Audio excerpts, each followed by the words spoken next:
Welcome to this session of Libraries as Communities. I would like to say something about Adyar Library and this initiative. Colonel Olcott, who founded this library, wanted to make a judicious combination of excellence in Eastern traditional scholarship and the best traits in modern research methodology and textual criticism. Adyar Library has been fortunate to have had the services of eminent traditional pundits, directors and scholars. It also mainly caters to research scholars and students. Libraries as Communities is an initiative that we have started in April 2023. This is an initiative to encourage visitors, readers and borrowers to visit our library and benefit. And it is also to kindle interest among the new readers and to use the rich resources of our library. Readers are encouraged to visit the library so that they are able to find out for themselves one clue leading to another while browsing through the cards, etc. It is an unending search if only one has the time, interest and energy for it. In this session, we have great pleasure in inviting Mrs. Veena Ramachandran to lead the group on the topic Eminent Women Theosophists. She comes from a theosophical family. Her grandfather, father, aunts were, and there are some who are still living, are members. After her marriage, she worked first as a teacher and later as a special educator in Delhi. She helped children with special needs to complete their education through open school. She came to Adyar to work in 2011, first working at the bookshop for 2 years and then later to Leadbeater Chambers till present. She has 2 sons, also active members of the TS, Vignesh and Yugesh. Mrs. Veena is an avid reader and is part of various study groups with some like-minded members. She is a great reader on her own too. On behalf of everyone here, I have great pleasure in inviting Mrs. Veena to speak. Mrs. Veena. Good morning. I would like to thank Ms Jaishree Kannan for giving me this opportunity of speaking. I would also like, I'm also grateful to Professor Shinde who suggested the topic to me, and my friend Geeta Subramanian who helped me in setting up a few slides. The very name Eminent Female Theosophists brings to our mind Helena Petrovna Blavatsky and Annie Besant. However, this time I will not be speaking on them since they already have special days allotted to them, namely May 8th and 1st of October. I'm going to start by talking about Radha Bania or Radha Ji. Radha Ji was born and brought up in Adyar. She was the daughter of the 5th International President N. Sri Ram and Bhagirathi. She studied in Theosophical schools and learned dance at Kalakshetra. She studied in Theosophical schools and learned dance at Kalakshetra. She did her graduation and post-graduation at the Banaras Hindu University, Varanasi, and also worked at the library at the Indian section. She was the director of the Adyar Library and Research Center from 1954 to 1980, the General Secretary of the Indian section for 18 years, editor of Wake Up India. She founded the New Life for India movement in 1968. She was international president of the TS for 32 years, head of Crotona Institute of Theosophy, Ohio, head of Manor House, Sydney, and an animal lover who promoted beauty without cruelty. She started a mobile dispensary for the villagers around Chennai. She also played a pivotal role in the movie The River by Jean Renoir. Along with all her other duties, Radhaji wrote a number of articles, books, and conducted study camps throughout the world. I will be looking and skimming through a few of these books. No Other Path to Go. The title was taken from the Svetosvatara Upanishad and talks of the spiritual path, starting with self-knowledge. What is spirituality?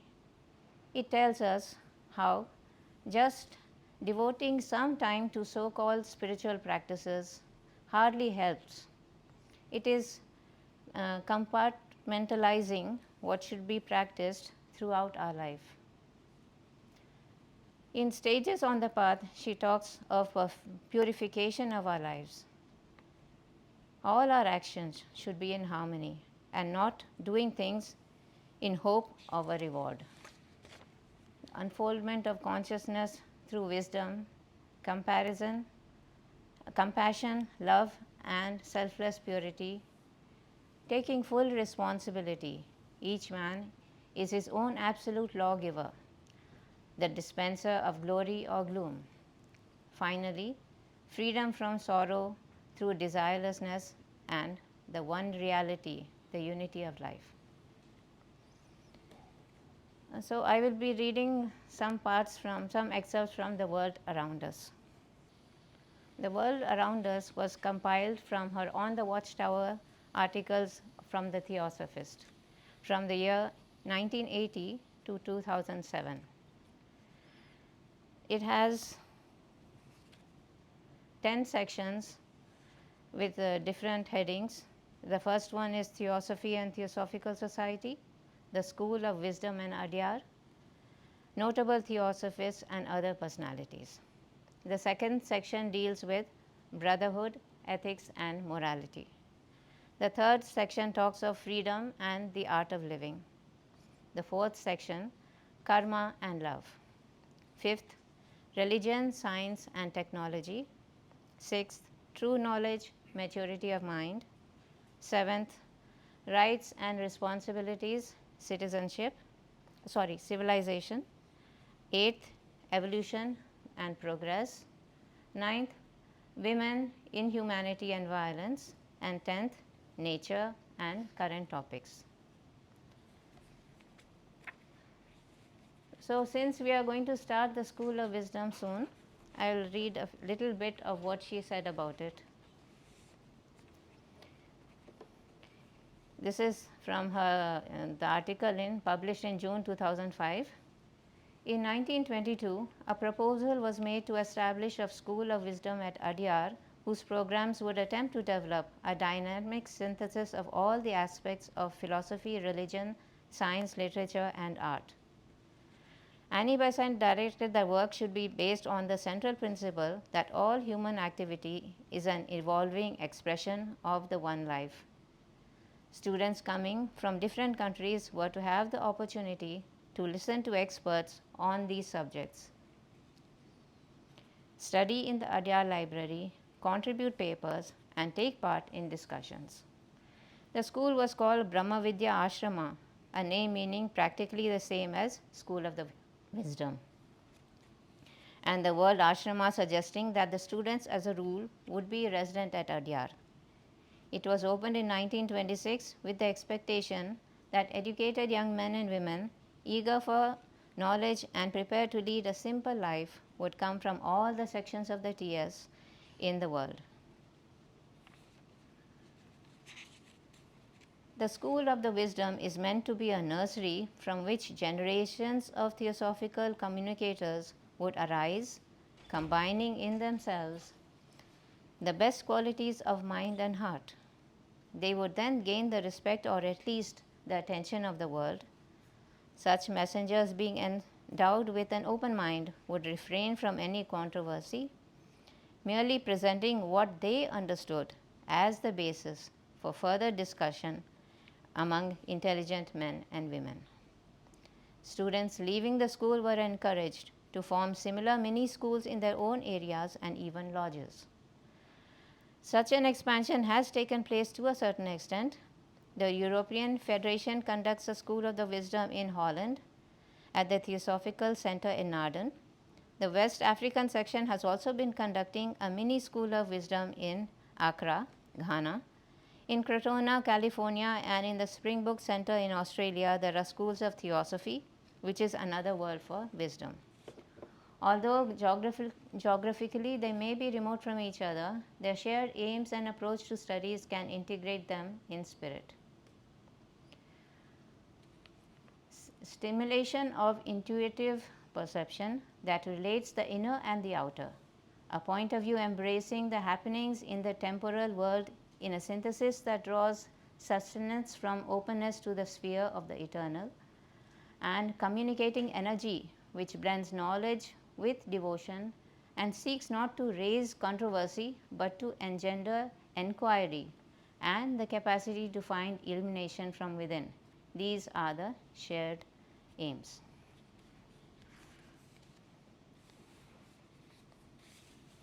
From brotherhood, I am going to talk about self everywhere.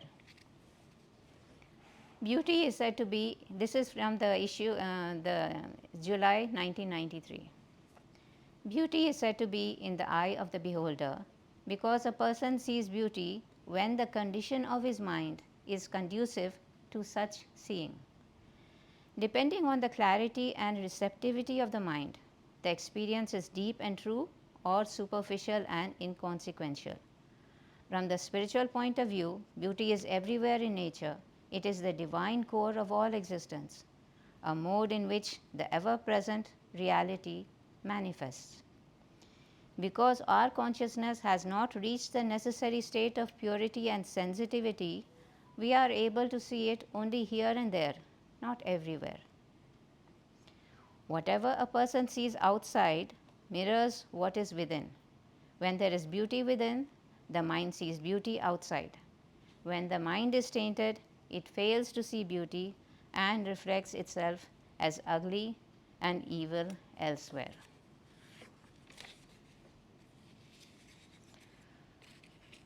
From ethics.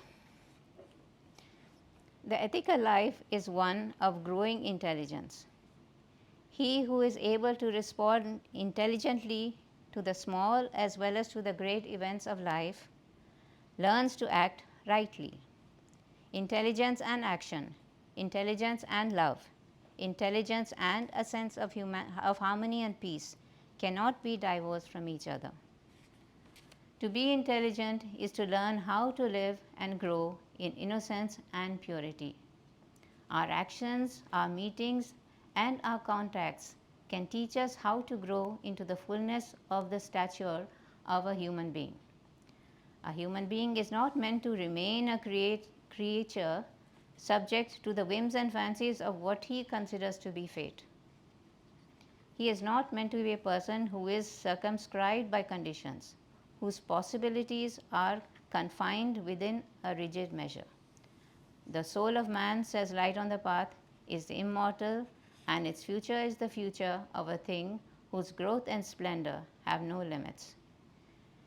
We limit ourselves because we fail to recognize that out of the human heart can blossom forth wonderful capabilities which now lie hidden. The purpose of life is to make possible that blossoming of the latent beauty and splendor of each human being.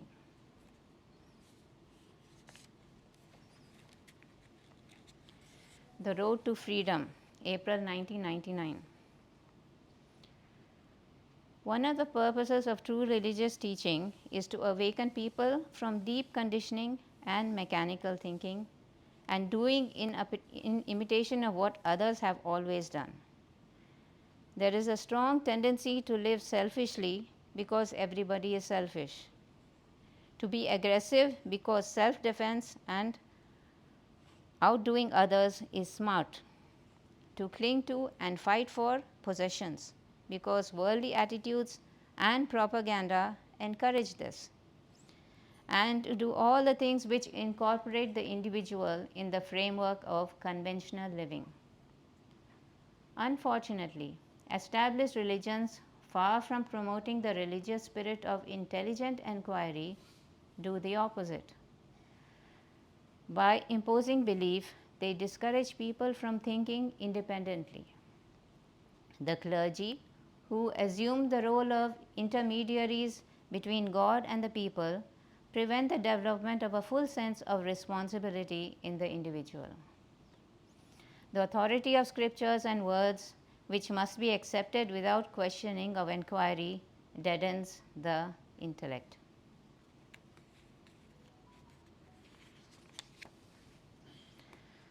Solutions or problems.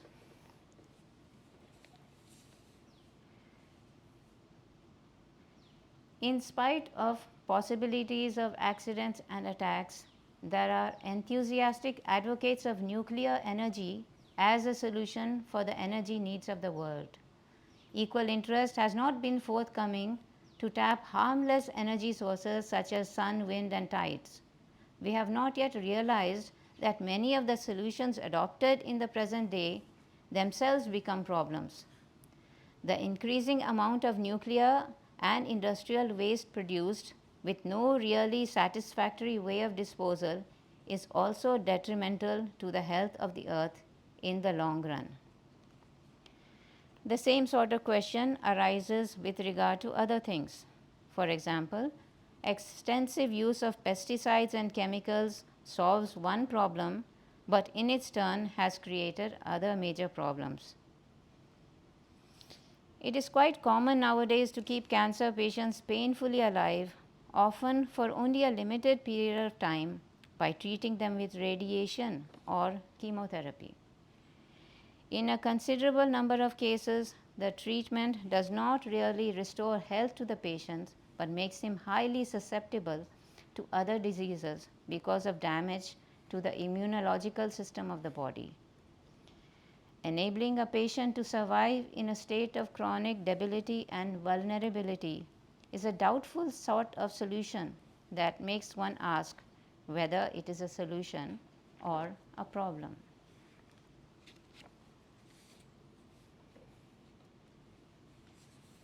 Then, inviting disaster, December 2002. Blinded by greed for profit and pleasure, humanity appears to be intent on a self-made program of disaster. As examples, we may consider three areas, namely meddling with the environment, global trade, and genetic manipulation. About environmental damage, human activities are changing the natural balance of the earth, interfering as never before with the atmosphere, the oceans, the polar ice caps, the forest cover, and the natural killers that make our world a livable home. In the last decade or so, there have been more disastrous floods in many continents than ever before. The continued felling and burning of forested areas, which would have been soaking up water and retained silt, result in soil flowing down rivers, blocking lowlands, and they are the inevitable consequence because of intensive logging and clearing of forests. Social stability cannot be maintained unless people are reasonably well and contented. When a great number become desperately deprived, as they were, for example, before revolutions in France and Russia, violent upheavals can be expected. Millions of the poor in both these countries had nothing to lose by disobeying their masters or the iniquitous laws and practices in force. Today, there are many warnings of similar conditions developing internationally.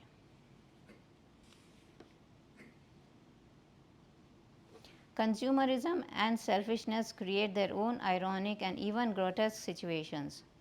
What has been called a sport for our degraded times take the form of competitive eating. Television viewers are entertained by watching gourmands gorging themselves on 50 hot dogs in 12 minutes in an effort to outdo decadent Romans. Should not human foresight apprehend danger?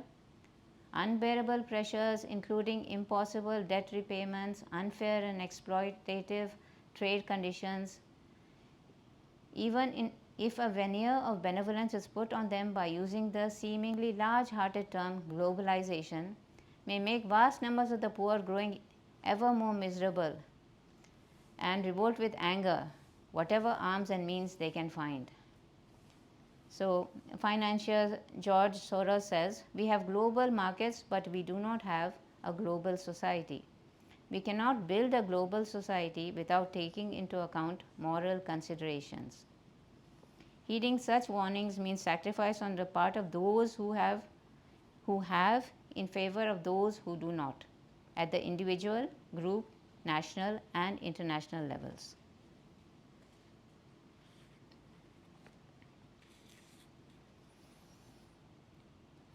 Then finally, true knowledge. We have too many ideas about what ought to be according to our own limited perceptions, and thus we ourselves create obstacles to being contented with whatever is, be it pain or pleasure, difficulties or comforts. Obtaining what one wants or failure to do so elates or depresses our minds. A state of undisturbed inner peace and joy, however, is found only when the mind is aware of a reality beyond transitory phenomena. The Eightfold Path of the Lord Buddha suggests how to live contentedly. You must start with right thought, right view of life. The commonly held view that in order to be secure, happy and well, we must obtain or achieve various things materially and psychologically is part of wrong thinking. Craving is the cause of sorrow. We may agree that to avoid grave suffering, we must free ourselves of craving, but great sorrows are only the concentrated forms of all the little moments of unhappiness, discontentment, and wanting which we experience day after day. Accumulated together, they become noticeable. When they are the stuff of everyday life, we do not take note of these small things, nor do we feel that our little wants cause any problem. This does not mean that one must not get something that is needed. A new kettle in the kitchen may be needed and one may get it. But if we believe having that kettle is going to make us more happy or well, it is a completely wrong idea. So, daily we must question our attitudes and attachment to things. Everything we think we need for emotional, mental, or physical satisfaction must be examined. When one is able to let go and be detached from even the idea of finding satisfactions, it is possible to live with contentment. I learn only to be contented is a wonderful sentence for meditation. We may find it useful every evening to review the desires and thoughts, trivial though they may seem, contrary to the truth of the statement, and discover how the mind imagines that we need what we do not need for our happiness. On a more personal note, Radhaji used to pass the Leadbeater chambers on going home, and we always used to feel a kind of sense of rightness when we see her pass. And as she grew more ill and we did not see, we used to feel a bit anxious. She was a great lover of animals, and she had so many dogs and cats. After her death, those 7 dogs, they moved to Leadbeater Chambers, and even now we have 5 dogs and 1 cat. The cat, of course, they stayed near her house and were fed there. She was very fond of our vegetable cutlets, and she also used to order soup regularly.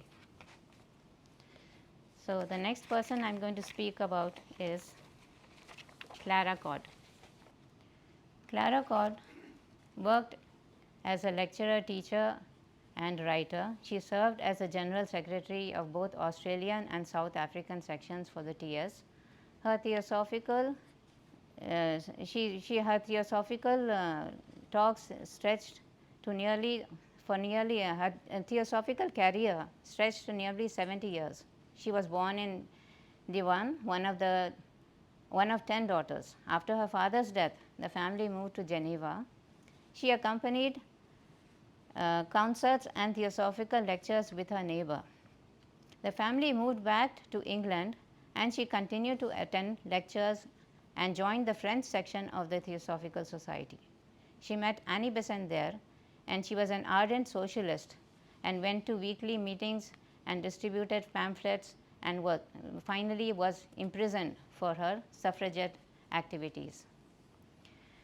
When she was released, she felt unequal to continue and started working only for the Theosophical Society.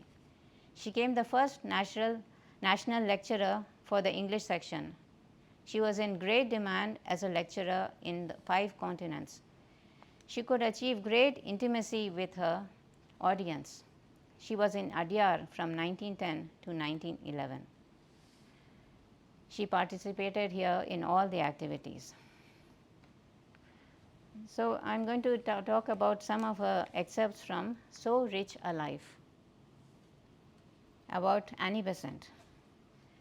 When I look back on a very long, this is what Annie Besant spoke to her.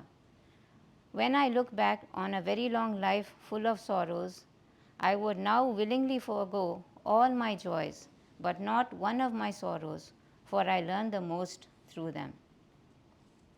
Again by Annie Besant. When you can be just as happy when the one you love best is not here, you can have learnt how to truly love. These were 2 of the things that Annie Besant said that stayed in her heart. On Krishnamurti, she says, there was never a less egoistic person than Krishnaji. How spoiled he might have been with all the adulation poured at his feet, and yet I have never seen him anything but modest and kind. At a certificate handing out ceremony, she felt an inner voice say, cease talking and attend. She also felt that the whole world had been with us. And in Oman, after Krishnaji had dissolved the order of the star in the east, she seemed to hear another voice proclaim, I come not to destroy, but to fulfill. If you would tread the path that I have trodden, then you must learn to love as I love, to understand as I understand. I come to those who love and to those who suffer. She grasped from this, if we love or suffer, we are alive. She worked during the First World War and continued lecturing. In Australia and New Zealand, she met both Bishop Leadbeater and Dora Van Gelder. About Bishop Leadbeater, she said, no one else in all the world could make the adepts seem so real and living to us as he could. She attended annual conventions in Chicago and Crotona and united lodges and federations. She was working in South Africa during the Second World War. She was General Secretary for 5 years there. She said Theosophy was very active, but there were no white working class. So she has written many books. I'll read out. The Technique of the Spirited Life, Trust Yourself to Life, 98 books and booklets, scheduled. She edited the Link of the South African magazine, and The Inner Life, which was a journal of the American sector. In 1966, at the age of 90 years, she gave a final farewell talk in Salzburg with great vigor. So, About consecrated life, I am just going to say a few, read out a few of the things. Take my hands and let them move at the impulse of thy love. Take my feet and let them be swift and beautiful, beautiful for thee. Take my voice and let me sing always only for my King. Take my lips and let them be filled with messages from thee. She ends with an invocation to meditation by Bishop Leadbeater. O gracious Lord, I enter thy radiance and approach thy presence, bearing with me the service done in thy name and for thee. I seek to become a more efficient server, and I open my heart and mind to the power of thy love and thy joy and thy peace. Ending, in thy love I rest forevermore. I am now going to speak about Rukmini Devi. Rukmini Devi was born to the Sanskrit scholar Nilakanta Shastri and Sheshamal. She was brought up at Adyar and was greatly influenced by Annie Besant and George Arundale, whom she later married.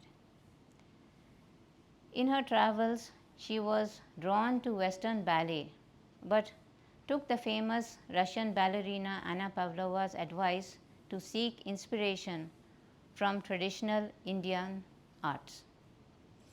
Bharatnatyam was then called Sadir or Chinnamelam and was danced only by persons of the Devadasi class.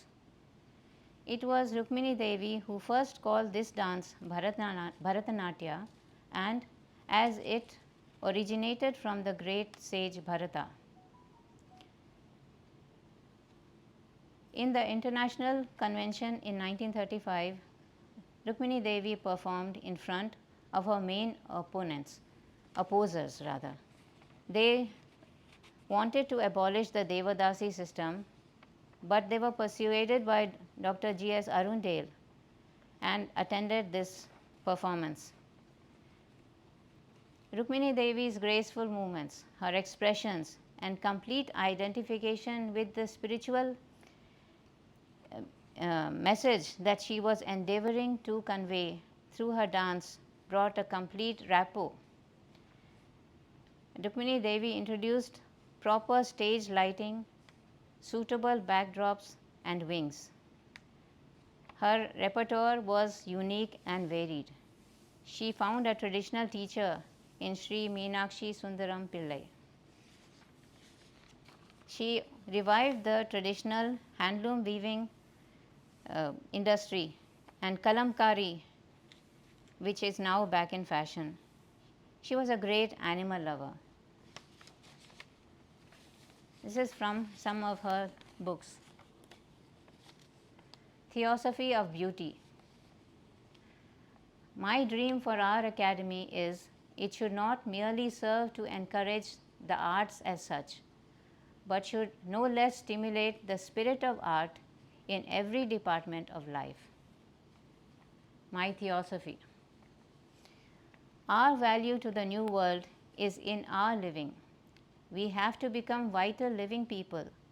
We must go into the world to teach, but most important of all, whatever our activities may be, to live. Art and education. Art is not a picture on a wall. Art is life. The child is nearest to all that is natural and unconscious. He is nearest to divinity. We need beautiful textbooks to help us with life as they know it. We must stress gracefulness in speech, manners, and dress. This can only be done by example. The future of the world really remains in the hands of the teacher. The International Center of Arts, Kalakshetra, as Kalakshetra was called in those days, had been established as an institution on January 6, 1936. The next person I am speaking about is Joy Mills. Joy Mills was born in Ohio in 1920 as Mary Joy Conger. She lost her mother at 8 and her father lost his job during the Depression 4 months later. Finally, she was adopted by her aunt and given the name Joy Mills. The Great Depression continued and she had to struggle to continue her education and later to get a job. Finally, she started teaching at Olcott, Wheaton, and later still headed the Department of Education.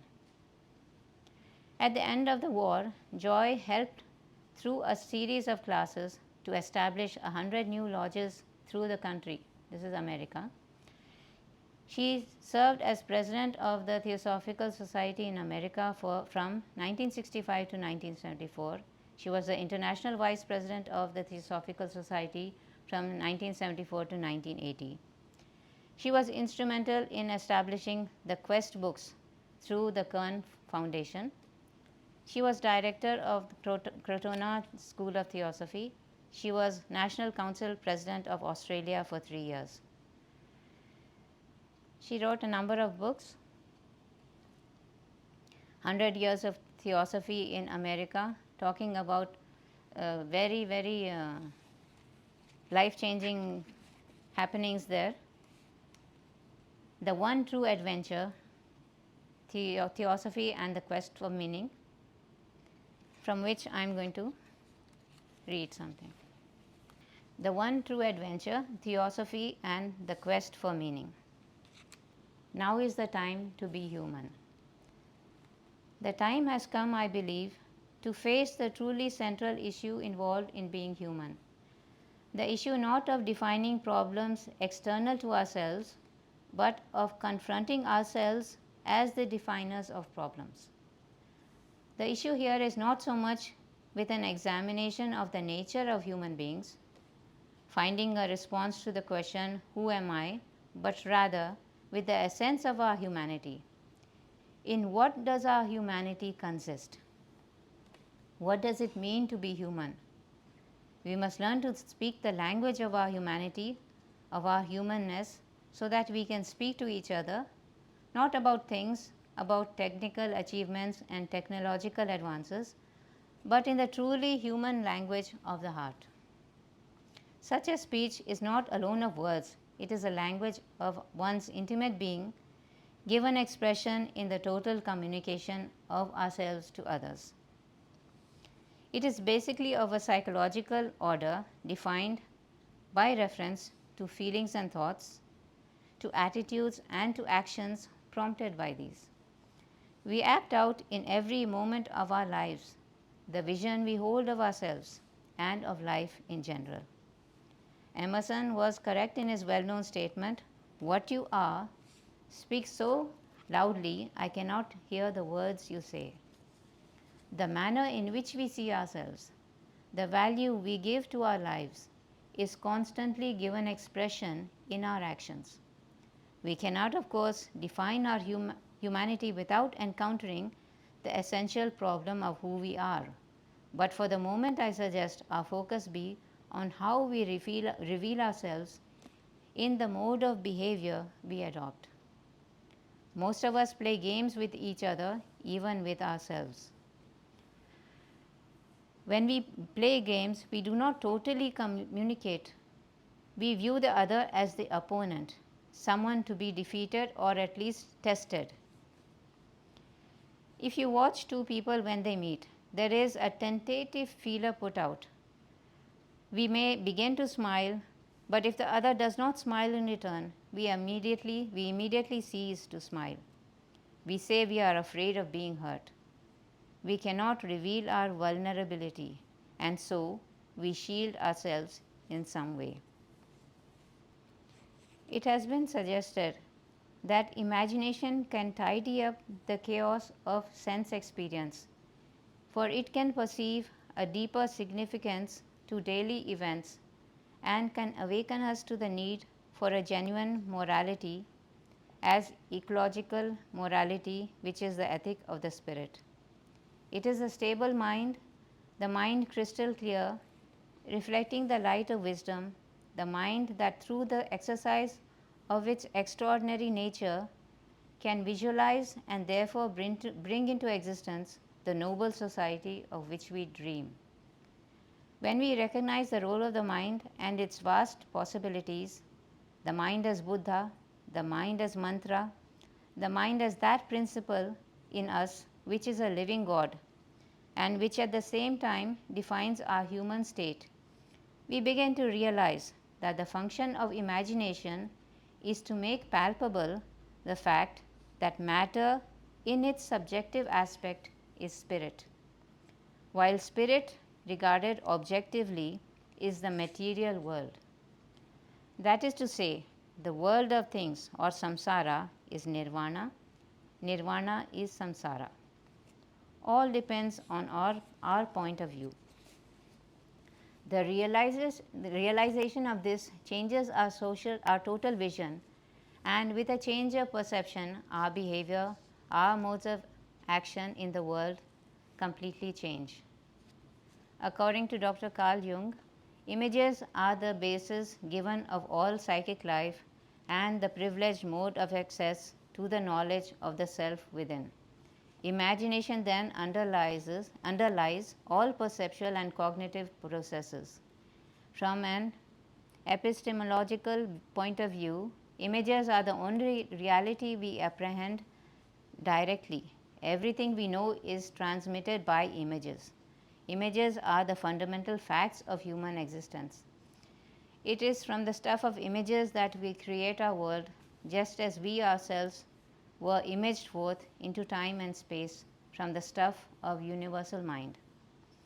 Nurturing our spiritual imagination, calling on our deific powers of creativity, we may image forth into manifest existence a nobler and more beautiful society.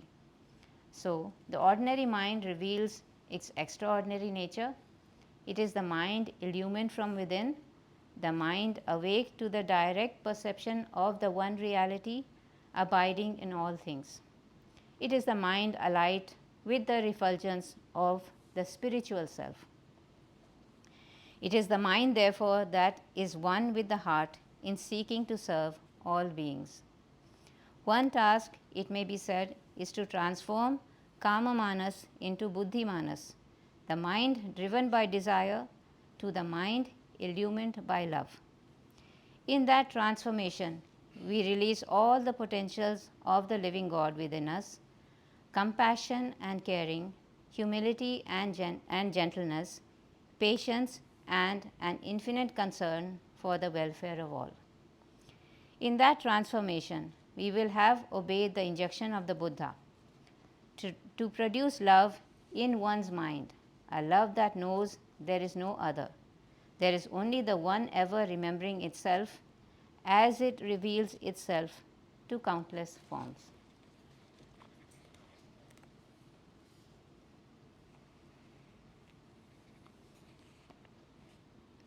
From Seek Out the Way, part of the same book. The profound teachings communicated by the inner founders of the society in their letters to A.P. Sinnett and A.O. Hume were the result of inquiries by these two men, their questions and their earnest seeking for information and understanding concerning inner truths. On many occasions, these adept teachers nearly despaired of their efforts because, as they pointed out, the minds of the two Englishmen were so cluttered with preconceived ideas, with their own sense of pride in possessing superior knowledge, with their conviction of rightness, that, to paraphrase the adept teacher, there was scarcely a niche into which a new idea might be inserted. Again and again, Sinnett and Hume were advised it was only upon the serene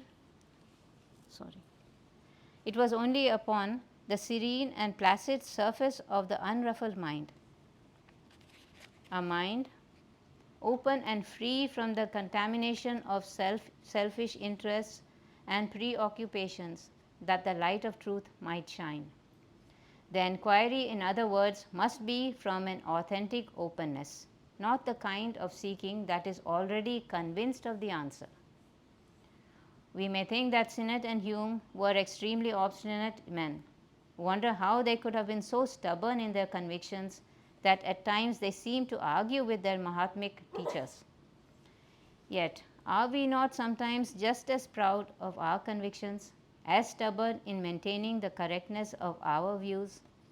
This is the way reincarnation works, we may say. This is simply your karma, or this is how it is after death. Do we feel that the last word has been given to us on any of these subjects? On theosophy itself? We should be grateful to Sinnett and Hume for the questions they asked. Remember that Sinnett produced out of the mass of material found in the letters those teachers wrote to him the first textbook of theosophical ideas, esoteric Buddhism. Hume also performed services for India, including the founding of the Indian National Congress, which elicited the gratitude of the Mahatmic adepts. Whatever one thinks of the faults of these two Englishmen, their persistent questions, their endless inquiries, they call forth the most magnificent work of our literary heritage, the Mahatma Letters. To return to the question posed by the word seek, Jacob Needleman in his book The Heart of Philosophy says, philosophy is no answer to anything. The function of philosophy in human life is to help man remember. It has no other task. We might substitute theosophy for philosophy in those statements. It is often said, theosophy answers all the questions of life, but it really does not answer any questions or solve any problems. We ourselves answer the questions. Theosophy just helps us to remember. It awakens us to right memory. But to be awakened, we must ask the right questions. We must seek, probing deeply into matters. We have indeed forgotten something, and life calls on us to remember who we are, because when we remember who we are, we have found the way.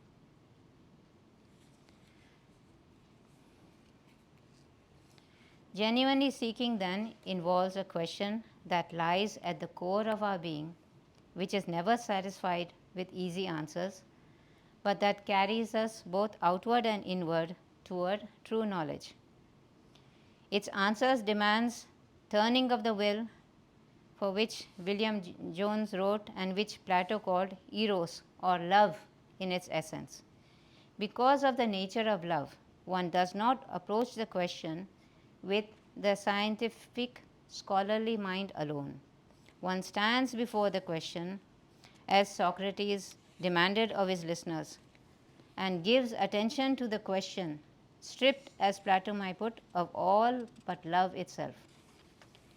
In such a condition, one remembers, which is to reassemble a primal knowledge. There is no other way, no other path, and because there is no other path, it is essentially and always a pathless way. Until each one of us has done it, no path exists. In the truest sense, this is what it means to be a theosophist. Not simply a member of the society, but an authentic theosophist, a knower and a lover of wisdom, of truth, of beauty. It is to seek to ask the really big question, the central questions of human existence, never be satisfied with answers until we have probed even more deeply. So the last one is Countess Whitemaster.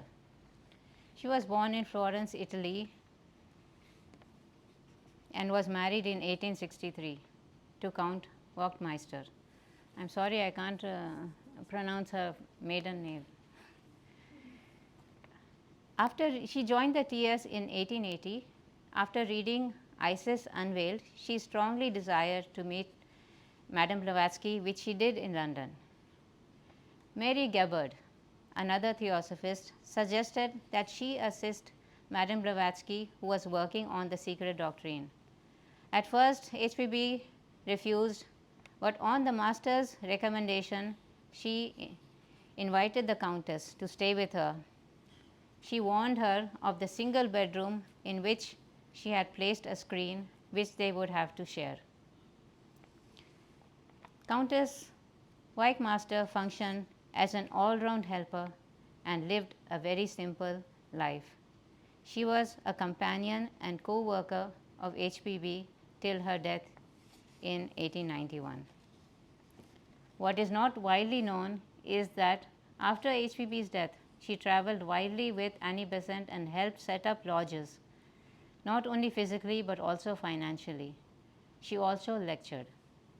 These are some excerpts from the reminiscences of HPB, her reminiscences of HPB.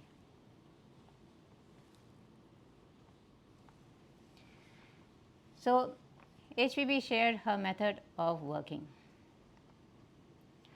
I make a sort of vacuum in the air before me and fire my sight and my will upon it. And soon, scene after scene passes before me like the successive pictures of a diorama. Or, if I need a reference or information from a book, I fix my mind intently and the actual counterpart of the book appears, and from it I take what I need. Countess Wagmeister travelled to Adyar, and Colonel Olcott appointed her president of the Women's Educational League. He also formed a league of the Theosophical Workers and made her the first president.